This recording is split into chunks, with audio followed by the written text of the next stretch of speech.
Nós vamos agora para o quarto painel do ABCIP Summit 2024. E o tema será como expandir ainda mais o CGI, conhecido também como Home Equity. E agora, quem vai mediar este próximo debate será o Luiz Alberto Valadão Júnior, gerente executivo de crédito imobiliário do Banco do Brasil. Seja muito bem-vindo, tudo bem? Bem-vindo. Convido também Evaldo Perussolo, CFO do Banco Bari. Bem-vindo, vem para cá. Na sequência, convido Marcos Omena Diógenes, superintendente de negócios imobiliários, pessoa física no Santander. Seja muito bem-vindo. Seguindo aqui, convido agora Melim Chalub, jurista e sócio do Chalub Santiago e advogados associados. Seja muito bem-vindo.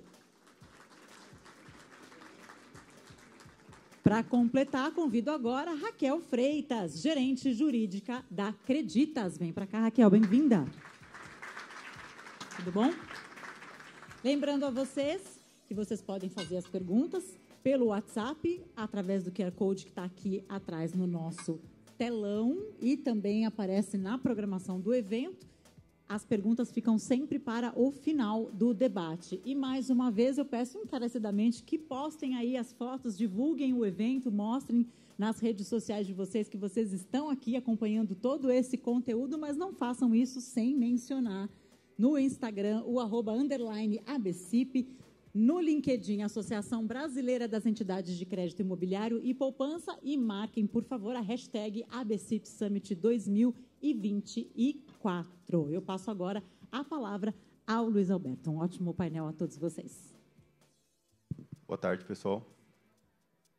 Primeiramente, parabenizar a ABCIP aí pela organização do evento, né? Sandro, Aguiar, Felipe, e também agradecer o convite de estar mediando esse painel.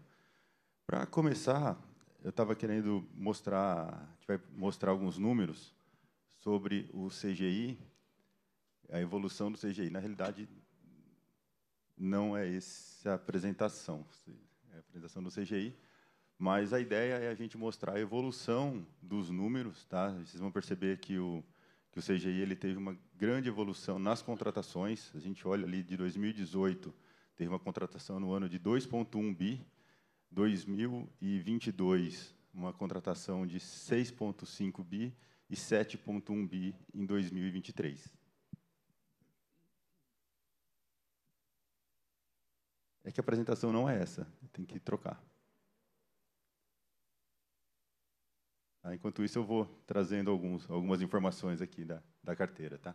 Então, a carteira teve uma evolução de 19% aí de 22 para 23, e quando a gente olha, compara semestre a semestre, né, primeiro semestre de 23 contra o primeiro semestre de 24, desembolsou 3,2 bi no primeiro semestre de 23 e 4,5 no primeiro semestre de 24, uma evolução de 45% nas contratações do CGI. Tá? Então, teve uma evolução aí excelente. E isso acaba refletindo também na carteira de crédito, né? A carteira de crédito ela teve uma... Essa mesmo, agora está certa.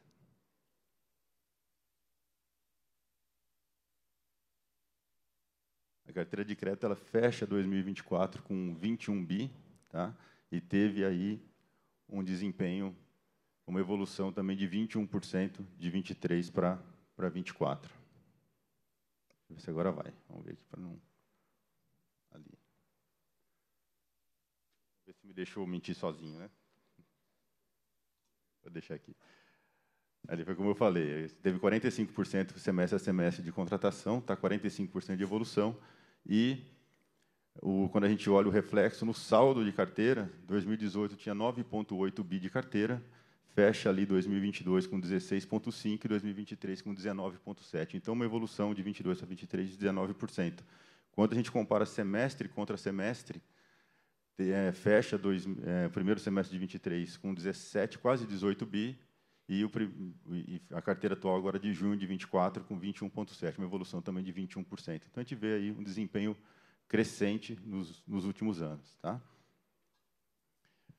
2 pontos interessantes também para a gente compartilhar sobre o produto são os custos e a inadimplência aí dos contratos acima de 90 dias. Né? Quando se compara o EGI, né, o CGI, o crédito com garantia de imóvel, com uma linha de crédito destinada à pessoa física, a taxa de juros, quando compara com crédito pessoal, com crédito veículo, consignado, o CGI, ele está aí com 17,8 contra 41 de crédito pessoal, 25 de veículo, consignado, que ela com consignação em folha, 23% ao ano, tá? Então o CGI ele se mostra aí tem uma taxa muito competitiva, né? Quando comparado a uma Selic atual de 10,5% ao ano. E quando a gente olha a inadimplência também ela se mostra aí uma inadimplência muito controlada, uma inadimplência de 2,1% no mês de junho, quando comparado a outras linhas de cheque especial, aí 12%, o cartão de crédito 7%, o próprio consignado em folha tem uma inadimplência maior, mostra uma inadimplência maior no mês de junho aí de 2,3% e o CGI 2,5%. Então, é uma linha que está muito sob controle e ela tem um grande potencial de crescimento. Né? Esse é o tema aqui do painel e é sobre isso que a gente vai falar. Tivemos aí várias evoluções, como o Damaso falou, né? Evoluções regulatórias nesse produto, e acho que uma das principais foi a aprovação do novo marco das garantias, a Lei 14.711, em 30 de outubro de 23. Ela traz aí também grandes oportunidades para a gente alavancar ainda mais essa modalidade de crédito. Tá? Então, eu vou começar perguntando aqui para o Dr. Melim. Dr. Melim, como o senhor enxerga a aprovação, né, da Lei 14.711, e já explique para nós qual é a diferença, que foi bastante falado hoje aqui, mas a gente chegar ali na diferença da alienação fiduciária estendida e a alienação fiduciária superveniente. Em primeiro lugar, agradeço à ABC pelo convite, é mais uma vez que venho aqui, fico muito honrado com a possibilidade de participação nesse evento. E relembro que no primeiro painel, na parte da manhã, foi muito bem recordado que ontem fez aniversário de 60 anos a criação do sistema financeiro da habitação. Ali se iniciou uma arrancada para o crédito imobiliário no país e, nesses 60 anos, realmente nós evoluímos bastante, sobretudo nos últimos anos, mais precisamente nos últimos 28 anos, 27 anos, a partir da Lei 9.514, que foi um marco importante na medida em que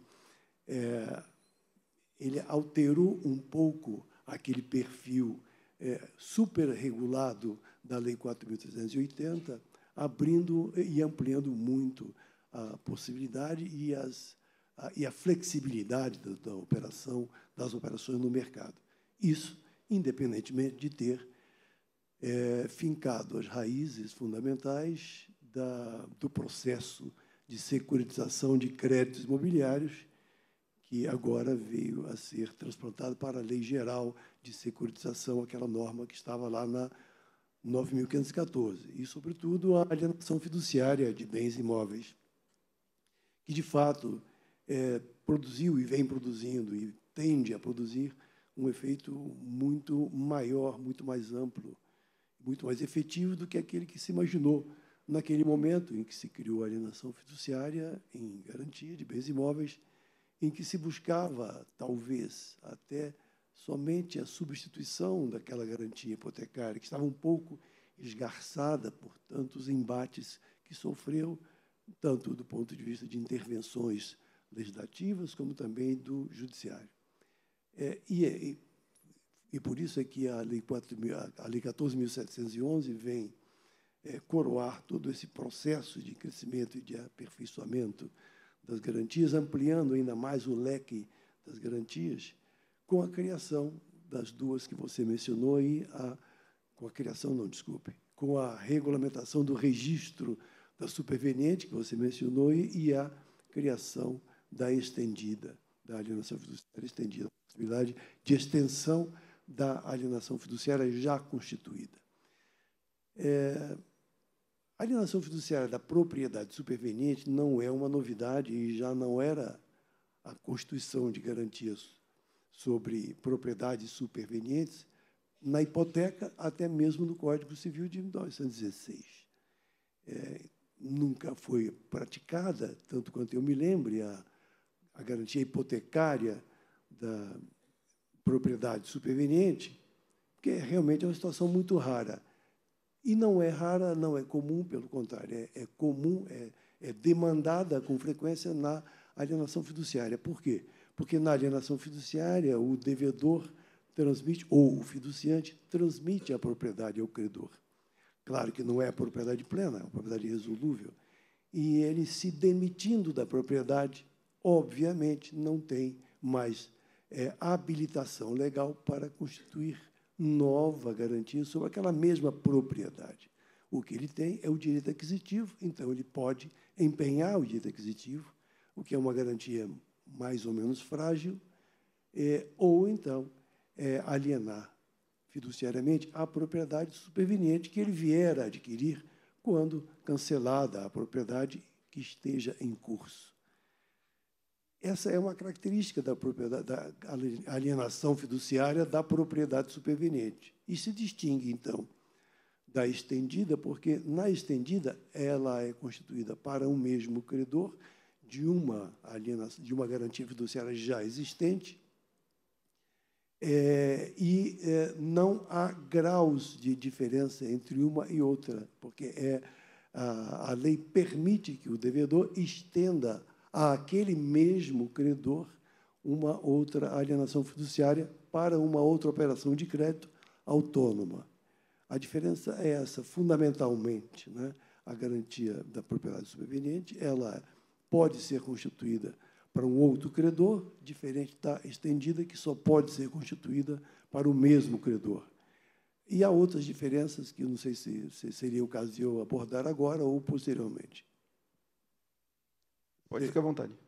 Sim, a estendida também ela é restrita ao sistema financeiro nacional, enquanto a superveniente não. Qualquer pessoa, física ou jurídica, pode contratar a alienação fiduciária da propriedade superveniente.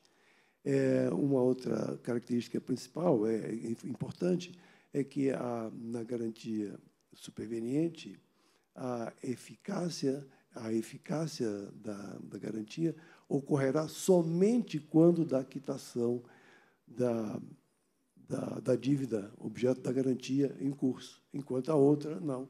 Ela segue eficaz desde o momento do registro do contrato. Obrigado, doutor Melim. Muito obrigado. Continuando, Raquel, continuando ainda aí nessa parte jurídica, né? Como que o judiciário tem entendido as diferenças entre o financiamento imobiliário e o CGI? Bom, boa tarde a todos. Primeiramente, agradecer o convite. Hoje, mais cedo, falava com o Evaldo que, há uns anos, a gente não imaginaria ter um painel, um evento desse de CGI, né? E aí eu acho que isso se deve muito a esse crescimento que a gente viu nos números aqui inicialmente, isso em razão dos avanços da legislação, né, que a gente presenciou nesses últimos tempos. E outro ponto também que a gente destaca, a entrada das fintechs, colocando ali a tecnologia para essa concessão desse produto de forma mais célere e aí também atingindo um público que às vezes quer fazer isso tudo de forma digital. Bom, entrando especificamente na pergunta, é muito importante ter o Banco Central ali como órgão regulador dos produtos, né? E hoje a gente não tem uma norma específica ali do CGI. Então, a gente tem algumas menções esparsas, mas a gente não tem um conceito e os parâmetros específicos. Além disso, a gente também não vê a publicação de dados do CGI, né? Então, a gente tem aqui na BCIP essa divulgação, mas na base ali do Banco Central a gente não tem parâmetros de taxa, principalmente. E aí, nisso, a gente encontra algumas decisões do Judiciário aplicando as mesmas taxas do financiamento ao CGI. E aí, quem tem as duas carteiras dentro de casa sabe as diferenças que isso daí tem efetivamente. E aí, a gente também volta num tema aqui que foi abordado pela manhã, que é a segurança jurídica, né? Então, quando a gente não tem essa segurança, isso acaba refletindo nas taxas e reflete ali para o cliente final. Então, acho que é muito importante a gente ter essa conceituação por meio do regulador, né? Então, a gente já vem com essas conversas, até via BCIP também, de trazer esses conceitos claros do que é o crédito com garantia de imóvel para a gente poder fazer essas distinções também no judiciário. Obrigado, Raquel. Evaldo, para você, essa já foi falado aqui durante a manhã também sobre as mudanças regulatórias, né, de LCI, CRA, CRI, e eu queria entender qual é o impacto para o CGI das mudanças regulatórias que alteraram as emissões de CRI, e qual é a importância para os investidores de que haja participação do cedente dos créditos subordinados na securitização das carteiras. Perfeito. Boa tarde a todos. Obrigado aí à BCIP mais uma vez pelo convite. Estou muito feliz de estar aqui, de poder debater o tema CGI com todos vocês. Como a Raquel falou, só o fato de a gente ter a oportunidade de estar debatendo o CGI num evento tão importante como esse, já mostra a importância que esse produto tem para todas as instituições financeiras e, acima de tudo, para o consumidor final. É uma oportunidade grande que as pessoas têm de conseguir um crédito de longo prazo, com taxas muito mais favoráveis, comparativamente com outros tipos de crédito, principalmente num país que convive com taxas de juros elevadas há um bom tempo. Entrando um pouquinho mais na tua pergunta, Valadão, eu vou ter que fazer um pouquinho de retrospectiva aqui. Durante muito tempo, nós tivemos a norma que tratou da criação do CRI, dando uma atribuição ao Conselho Monetário Nacional sobre a regulação do que poderia ser lastro ou não num CRI. Só que isso acabou ficando muito tempo sem ter essa regulamentação. E, de um jeito ou de outro, a CVM, quando instada a se manifestar, através da revogada IN 400, então, toda vez que você iria fazer uma oferta com esforços que demandasse um público amplo, um público em geral, é necessário você registrar essa oferta na CVM. E, neste momento, nesta oportunidade, a CVM ela analisa se aquilo que está sendo colocado como lastro do CRI de fato um crédito imobiliário ou não. Então, durante muito tempo, dado que o CMN não se manifestou, a CVM veio formando opiniões e dando uma diretriz ao mercado do que era possível ser lastro de CRI e o que não era. Neste contexto, para dar um exemplo, nós tivemos uma decisão em 2019, que foi justamente uma oportunidade que a CVM se manifestou no seu colegiado em aprovar uma emissão de CRI com lastro em CGI. Então, coincidência ou não, eu acabei vendo no seu gráfico aqui, puxando pela memória, eu lembrei desse fato porque você começa a ver uma curva de crescimento justamente próximo daquele ano, né? Então, como eu disse, durante muito tempo a CVM foi se manifestando, e aí veio, esse ano, a Resolução 518 do Conselho Monetário Nacional, ocupando aquele espaço que, de forma originária, era dele, né? E aí ele acabou fazendo algumas restrições. É bem verdade, como já foi comentado aqui, talvez teve algumas ofertas mais arrojadas, vamos dizer assim, do mercado, né? E aí instou ali o regulador a soltar esse normativo. E, nesse intuito e nesse contexto, o regulador proibiu ali a retenção de riscos e benefícios por parte do originador, ou seja, por parte da instituição financeira, numa operação que ela vai emitir um CRI. E por que isso atrapalha? Você tem diversos tipos de CRI. Para dar um exemplo mais fácil de ser compreendido, um CRI que tem um devedor único, que é uma única operação, um único devedor desse lastro, é fácil para o investidor, ou é mais fácil, enfim, para o investidor, poder analisar esse crédito, poder analisar esse imóvel, que está concentrado basicamente em uma ou poucas pessoas.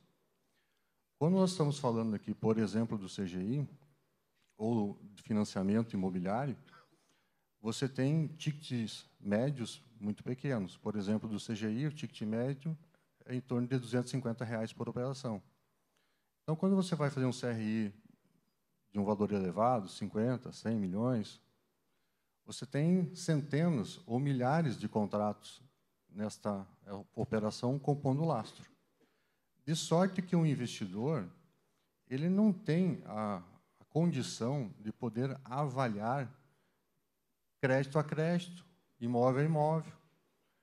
Então, o mercado se ajusta nesse sentido da seguinte maneira. Ele faz um CRI sênior e CRIs subordinado, mezanino ou subordinado.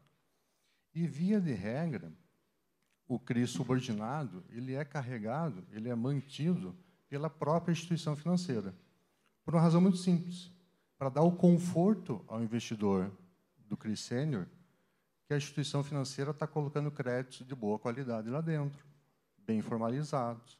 É o tal do jargão de mercado que vocês conhecem aqui, é o skin in the game.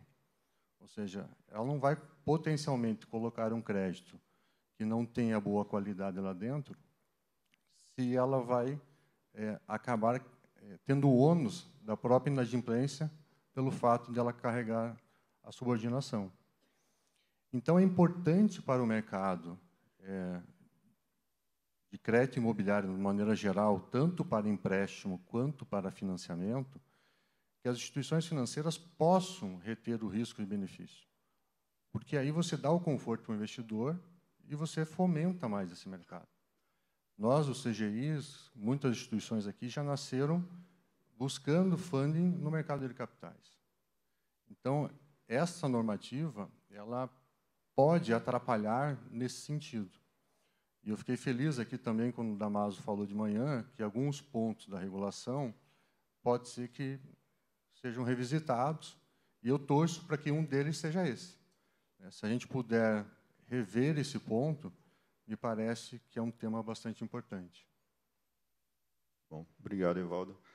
E isso vai bem ao encontro aqui, né, do tema do nosso painel, né, que está falando de expansão do CGI, então, quanto mais tirar essas amarras aí, melhor será, né? E falando em expansão, Marcos, queria saber de você em que medida que a alienação fiduciária estendida poderá trazer uma expansão mais significativa ainda do que aquela que a gente viu aqui para o CGI. Perfeito. Boa tarde a todos. Obrigado à ABCIP pelo convite. Na minha opinião, Valadão, essa expansão vem por alguns fatores. Acho que o primeiro, e acho que o mais importante, é esse. A gente está aqui conversando sobre isso. É um crédito super barato, de longo prazo, e não faz sentido a gente não ter esse conhecimento difundido na população. Quando eu comecei neste mercado, a gente, até na imersão de entendimento do negócio, a gente fez algumas pesquisas e ficou muito claro o tamanho do desconhecimento. A gente entendeu que 70% das pessoas não conhecem o produto, obviamente, e não sabem que pode dar algo como garantia, não é nem o imóvel. Nesse contexto, eu acho que este debate, esse painel, as pessoas que estão aqui, acho que precisa disseminar esse tipo de conhecimento, e é o principal fator que eu acredito que vai gerar uma expansão significativa para este segmento, para este produto.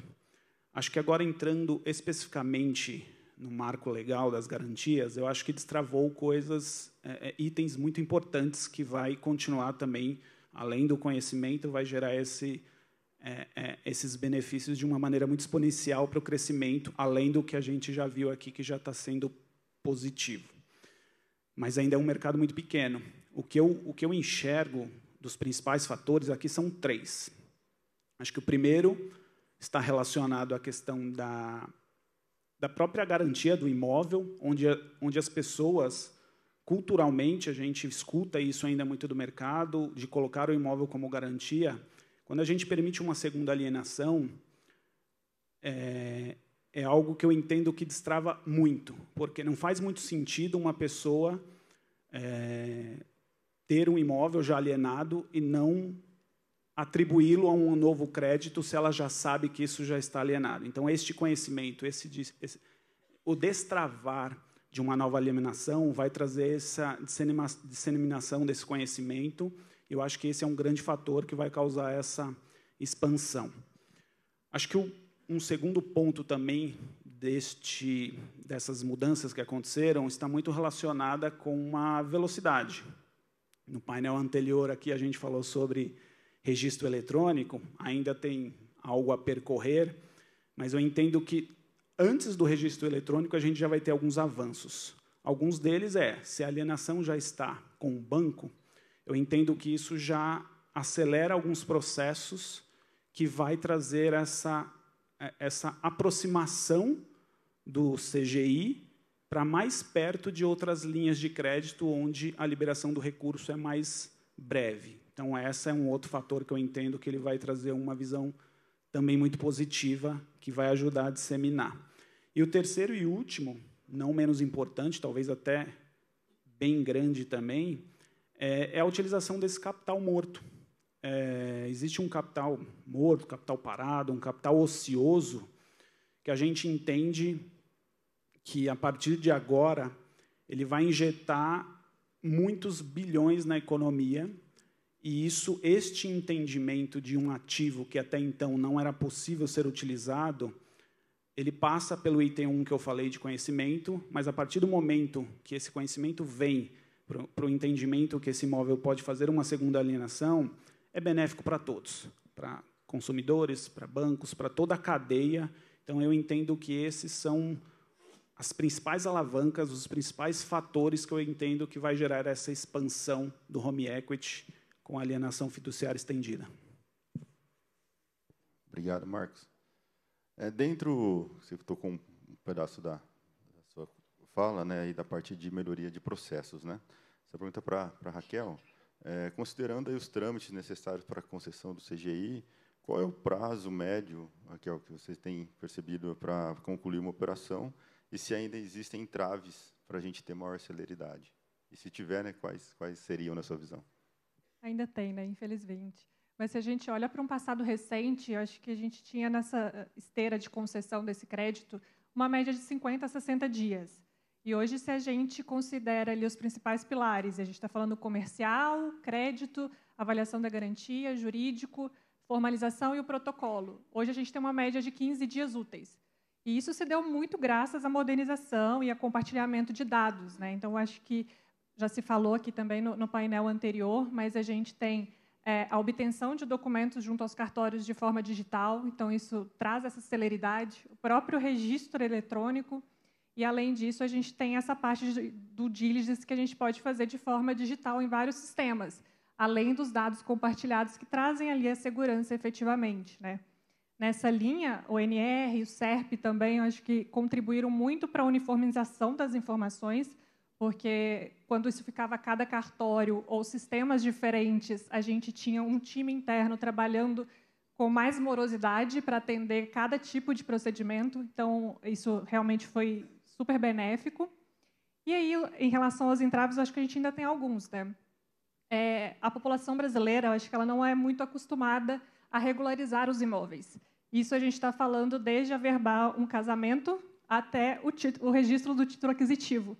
Então, quando a gente pega para fazer uma análise, muitas vezes, de um CGI, a gente tem que regularizar tudo aquilo ali. A gente tem que fazer um casamento, uma partilha, uma transferência, e é claro que isso torna o processo mais moroso. Então, acho que esse compartilhamento de informações também vai ajudar nesse processo ser mais rápido. Além disso, a gente ainda encontra algumas prefeituras também que não possuem sistemas informatizados. Então, a gente precisa ir presencialmente até aquela prefeitura para obter documentos do imóvel, seja de dados, seja uma CND de IPTU. Então, isso também atrasa. Em relação à confirmação de débitos condominiais, a gente também encontra administradoras que não cumprem prazo de resposta e, às vezes, até cobram para disponibilizar alguns documentos.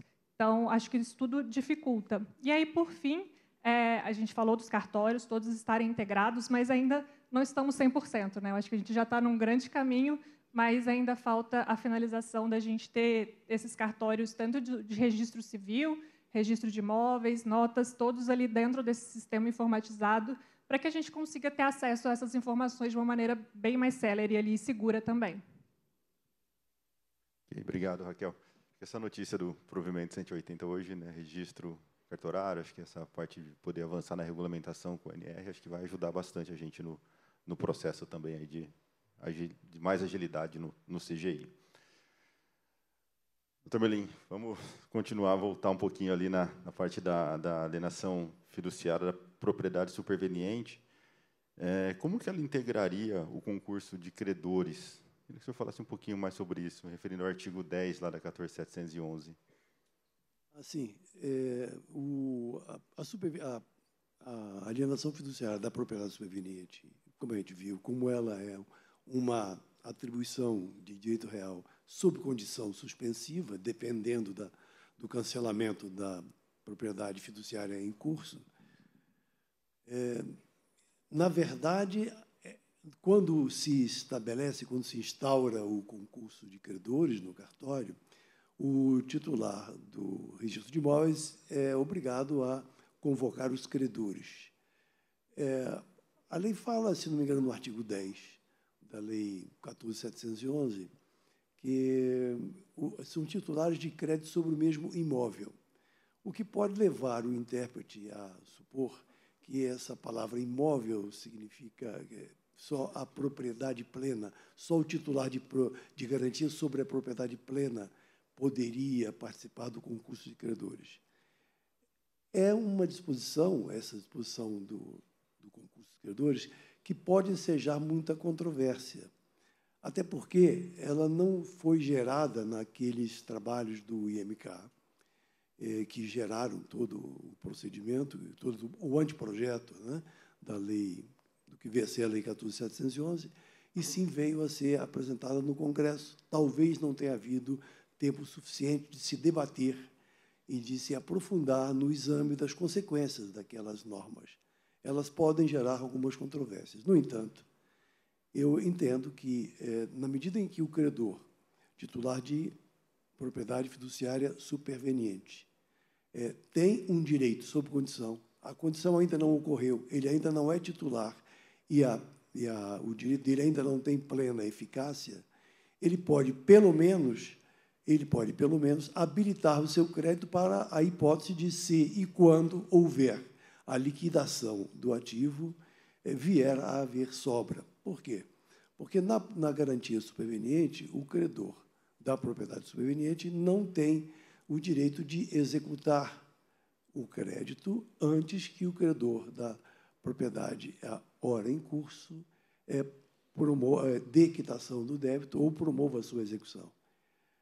Ele tem direito à sobra que, eventualmente, houver na execução do crédito fiduciário e sobra do produto do leilão.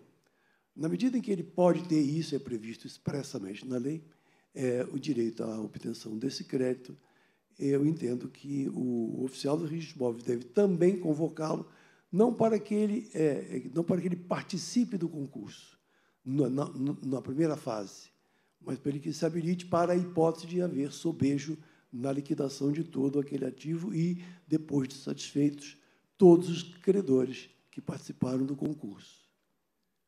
E eu queria aproveitar e pegar um gancho do que falou o Marcos daqui a pouco, sobre a demanda da tomada de créditos, de financiamento ou créditos, sobre esse capital morto da propriedade daquele devedor fiduciante.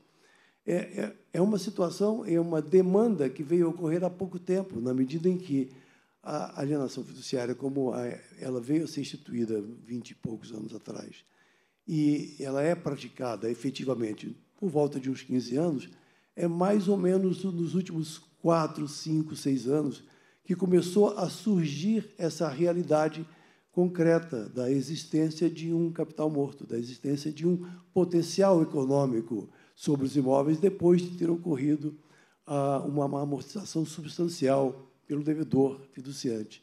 Então, aí surgiu essa possibilidade, esse interesse, e surgiu essa realidade em que muitos imóveis passaram a ter potencial econômico para inclusão e para suportar novas garantias, e diante da conceituação da alienação fiduciária, na qual o devedor não é titular de propriedade e, portanto, não pode construir uma nova propriedade fiduciária. Assim, concluindo, eu entendo que, na medida em que o artigo 10 ele ficou com uma regulamentação, no meu modo de ver, incompleta, a regulamentação, imagino eu, que a regulamentação que vier do Conselho Nacional de Justiça deve cobrir essas deficiências para esclarecer esse ponto, que eu acho que é um ponto que merece uma sugestão, no sentido de que o oficial do registro promova também a notificação daquele titular de garantia superveniente. E ele até sabe que ele existe, porque ele está lá registrado na matrícula do imóvel. Obrigado, Tamelin. Evaldo, agora abrindo um pouco para uma visão mais global, quais as particularidades do CGI brasileiro quando comparado aos demais mercados? Legal. Acho que o principal mercado que a gente pode usar como referência é o americano, né? Não vou falar muito em números aqui, porque acho que já foi bastante explorado e muito bem explorado nas apresentações aí pela manhã, mas o nosso mercado que a gente pode ter como referência, sem dúvida, é o americano, né? É um mercado bastante maduro. Acho que vale algumas reflexões, novamente, para aqueles que já estão há mais tempo nesse mercado, né? Durante algum tempo, a gente até evitava de usar o termo home equity aqui, porque lembrava um pouco do problema que teve da crise de 2008, do subprime, né, etc. Nós passamos a usar no mercado o termo CGI, que é o crédito com garantia do imóvel. Por essa razão e por outras, até porque o termo crédito com garantia do imóvel é mais abrangente do que o próprio home, né, do home equity. E abarca uma possibilidade maior de operações. Mas acho que a diferença é bastante grande, que dá conforto e segurança para operar esse produto aqui, sem dúvida, é a alienação fiduciária.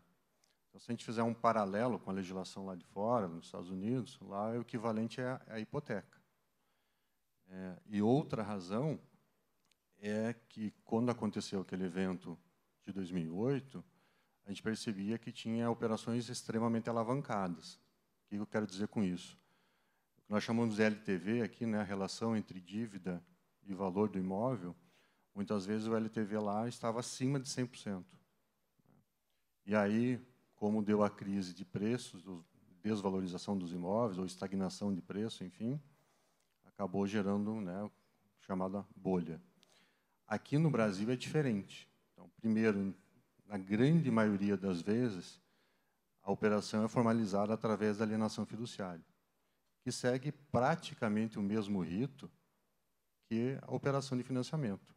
Uma vez originada o crédito com garantia de imóvel, o rito é muito semelhante e a segurança jurídica é a mesma. E aqui tem um mérito muito grande do Banco Central, do Conselho Monetário Nacional, que já há muito tempo define, por regra, né, qual é o LTV máximo que se pode praticar, que é 60%. Então, para dar um exemplo hipotético, numérico aqui, só para deixar todo mundo na mesma página, se eu tenho um imóvel de R$1 milhão, o máximo que você consegue fazer de operações aqui no Brasil é de 60.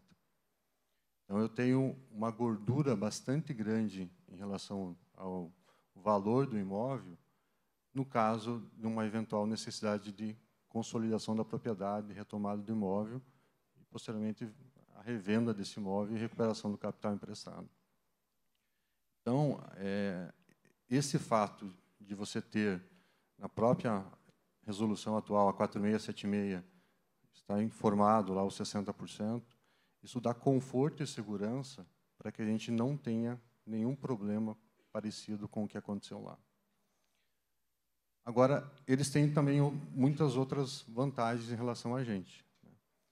Então, falando um pouquinho do operacional ali, que a Raquel comentou bastante, das dores que é em originar esse produto, em ter toda a esteira no produto. Por exemplo, aqui nós não temos uma padronização no valor dos imóveis como nós temos lá. Então, a facilidade que você tem de poder medir o valor desse imóvel para poder conceder o crédito, lá é muito mais fácil do que aqui. A segurança jurídica lá também, né, o Dr. Melim colocou, a doutora Raquel colocou, não raro aqui surgem ondas e ondas de ataques à alienação fiduciária, o que acaba, na verdade, prejudicando o cliente, porque acaba tornando o produto mais caro, mais moroso, se cercando de burocracias, né? Então, a segurança jurídica lá me parece que é mais madura nesse sentido do que aqui. Outro aspecto também, para a gente poder fazer a correta análise de crédito do cliente, a gente precisa pedir uma série de informações. Existem birôs de crédito, são muito bons, mas ainda não chegam ao nível que se tem lá fora, principalmente nos Estados Unidos. Então, lá você tem o score de crédito muito mais difundido, avançado, com muito mais segurança. Aqui ainda a gente tem um caminho, me parece, longo para chegar lá. Então, tanto com relação ao cliente, a avaliação de crédito, ainda a gente gasta um pouco mais de tempo aqui, por falta dessas ferramentas como se tem lá fora, tanto quanto a avaliação do imóvel. Então, acho que são duas avenidas aí que a gente merece olhar para isso, e, na medida do possível, conseguir atualizar, conseguir prosperar nesse sentido, para tornar ainda mais célere todo o processo de concessão de crédito. Então, essas diferenças, me parece, tem, obviamente, várias outras, mas acho que não vale a pena explorar no detalhe todas elas, mas essas diferenças, me parece que, se a gente se aproximar um pouco do que se tem lá, a gente consegue ainda crescer mais rapidamente aqui. Obrigado, Evaldo. Deixa eu aproveitar, estamos com um pouco de tempo ainda aqui no painel, e chegou uma pergunta que tem bem a ver aqui com o tema que nós estamos falando nesse momento. Para o Dr. Melim, e um complemento para o Evaldo. Dr. Melim, o senhor compreende a intenção do legislador ao limitar o prazo de amortização na alienação fiduciária estendida, que não pode superar o prazo remanescente da operação original? Sim, eu entendo que essa regulamentação vem na linha do que o Evaldo acabou de falar aí, dentro de um conceito, de um esforço grande do mercado, no sentido de explorar essas garantias. São muitas garantias, são várias espécies de garantias que se conjugam, que se articulam, né, no sentido de evitar que os créditos, alguns créditos, em razão da dificuldade de equacionar e de limitar o comprometimento do imóvel, possa levar enfim, alguma perturbação no mercado, né? Então, é necessário que haja a observância de certas normas prudenciais na concessão do crédito. Não sei se é exatamente essa o enfoque que a pessoa deu, mas me parece que é isso, senhor Evaldo. Entende? Será isso, Evaldo? E tem um complemento, acho que, para clarificar, talvez, que se isso poderia levar o mercado a utilizar a alienação da propriedade superveniente em detrimento da alienação fiduciária estendida. Não creio, porque são para situações diferentes, né? São garantias, quer dizer, embora seja a mesma garantia, mas no contexto estrutural da operação ela tem diferenças assim importantes que devem comportar para uma situação ou outra. Eu entendo que não. Doutor Melim, se eu falar bobagem aqui, o senhor, por favor, me corrija. Tá? Fique à vontade. Eu que peço apoio a você. Não deixe eu passar a informação equivocada aqui para a plateia. Mas me parece que essa questão de casar o prazo é muito mais uma segurança jurídica, que a segunda operação ela não pode vencer depois da primeira, né? Então, assim, para poder casar os prazos, ela tem que vencer exatamente no mesmo timing, né? Senão, é o tal do jargão, né? O acessório segue o principal. Então, se a principal alienação, a originária, ela vence em determinada data, não faz sentido que uma operação que ela é secundária vencer após esse prazo. Parece que seria mais esse o sentido. Se eu falei bobagem, me corrija, doutor. É isso aí, é isso aí. Eu acho que só complementando é porque os efeitos da primeira que se arrastam na segunda, né? Tanto que não vai nem haver a discussão, efetivamente, de alguma fraude ali na extensão, porque é a primeira que está valendo. Então, por isso que o prazo dela, houve essa preocupação do legislador em travar essa questão do prazo, porque a segunda realmente seria acessória. Okay, obrigado, Raquel. Marcos, olhando, nós vimos aqui no início do painel que o mercado brasileiro está numa crescente, né? E olhando a partir desse ponto, qual o potencial de expansão que você percebe para o CGI? Se o brasileiro está preparado para esse modelo de alavancagem ou a educação financeira ainda precisa ser exercitada? Na minha visão, acho que o potencial é enorme.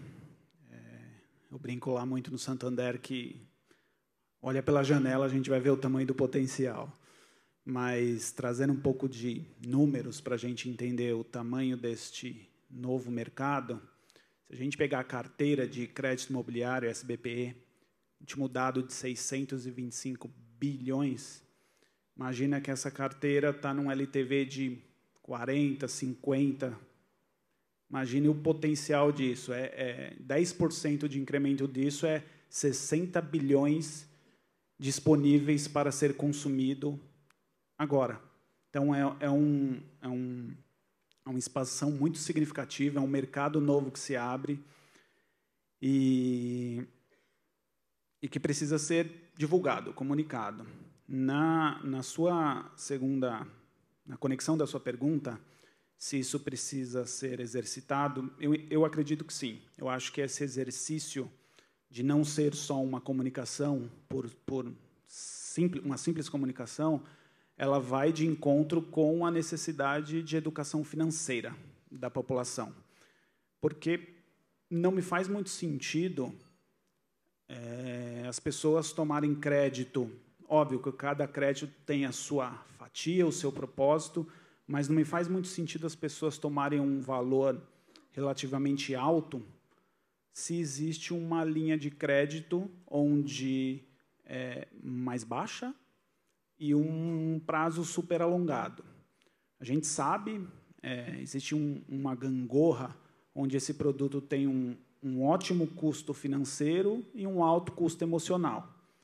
Então, isso está caindo. Agora, com o marco legal das garantias, isso está diminuindo, essa fricção tende a diminuir. E eu entendo que isso, sim, precisa ser um exercício. As pessoas precisam conhecer que isso é possível para que a gente elimine aquele dado de 70% das pessoas que consomem crédito não sabem que pode ser dado algo como garantia. Então, essa correlação é super positiva para que isso seja exercitado, difundido, e aí esse potencial é um pouco do que eu falei, desse tamanho dessa carteira de crédito imobiliário, de consumir esse LTV, e esse LTV, as pessoas entenderem, né? Quando a gente fala LTV aqui, isso tem que ser muito disseminado para as pessoas entenderem que aquele crédito é super acessível, que é barato, que é de longo prazo. A gente, dentro dos termos que a gente trata aqui, até nos termos bancários, a gente, muitas das vezes, até dificulta. A gente precisa deixar isso de uma maneira muito palatável para consumo.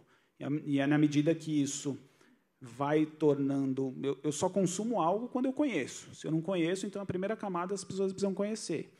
E quando eu comunico de uma maneira mais palatável para essa população, eu acredito que isso vai gerar esse potencial enorme que a gente espera para este segmento. Me permite fazer um pequeno complemento? Veja, a educação financeira é extremamente importante nesse sentido, porque até para eliminar eventual ideia que se tem que o CGI só serve para cliente que tem um problema de crédito e precisa reestruturar a dívida. Serve também, isso é uma realidade, também é uma boa oportunidade de você ter uma dívida de curto prazo mais cara e torná-la uma dívida de longo prazo e mais barata. Mas não é só para isso. O potencial desse produto é gigantesco. E com a educação financeira, com as pessoas sabendo se planejar, ela consegue pegar um crédito de longo prazo, valores elevados e taxa muito atrativa. Então, sabendo se planejar, o céu é o limite. Então, eu tenho muita convicção que a educação financeira, com a gente fazendo os esforços de mostrar para a população que esse produto é benéfico, sabendo usar com consciência, só tem vantagem para o consumidor. Então, me parece que a educação financeira é fundamental aqui nesse processo. Obrigado, Marcos, Evaldo. Estamos com um pouquinho de tempo. Vou fazer uma última pergunta aqui que chegou da plateia também aqui. Quem sentir a vontade para responder, pode responder. Tá? O marco das garantias pode ajudar as construtoras de baixa renda na redução do risco de concessão do pró-soluto. Enxerga um vínculo do novo marco com o pró-soluto? Sim, eu entendo que pode, na medida em que pode utilizar a garantia superveniente. Né? Ela tem, na verdade, um pró-soluto na mão, um crédito quirografário. Né? Então, ela não tem garantia nenhuma. A superveniente, ele vai ter que aguardar o cancelamento, a quitação e o cancelamento do financiamento concedido pelo banco, mas, enfim, ele agora tem uma garantia real, ainda que ela venha a ter eficácia somente no futuro, mas ele tem uma garantia real e pode até, conforme a evolução do custo do crédito, num dado momento, se ele avaliar e entender conveniente, ele tem o direito, a faculdade de quitar o crédito perante o banco e se suborgar na integralidade do crédito e promover imediatamente a execução, porque aí ela ganha eficácia imediata. Né? No momento em que ele quita, ele se subroga. Pegando um gancho aqui, acho que a pergunta é muito boa. Talvez o desafio, né, doutor, seria, primeiro precisaria da alienação principal, ser constituída pela instituição financeira que está concedendo o financiamento, e depois o pró-soluto deveria vir, ou poderia vir, como uma superveniente. Mas foi uma associação muito bem boa. Eu não tinha pensado nisso, para ser honesto. Pode ser uma oportunidade, tem que ser melhor trabalhada, mas parece que faz sentido. Eu acho que esse é um mercado bastante grande. Esse é um mercado bastante grande. Pessoal, o tempo é curto, né?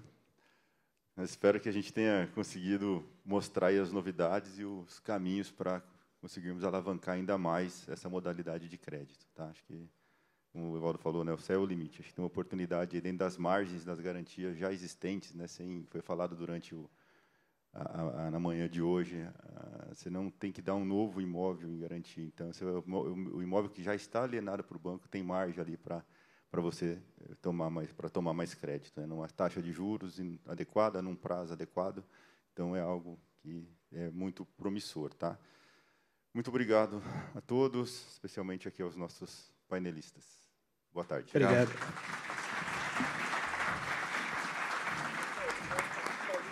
Muitíssimo obrigada a todos que participaram desse painel. Raquel Freitas, Evaldo Perussolo, Luiz Alberto Valadão Júnior, Marcos Omena Diógenes e o Melim Chalhum.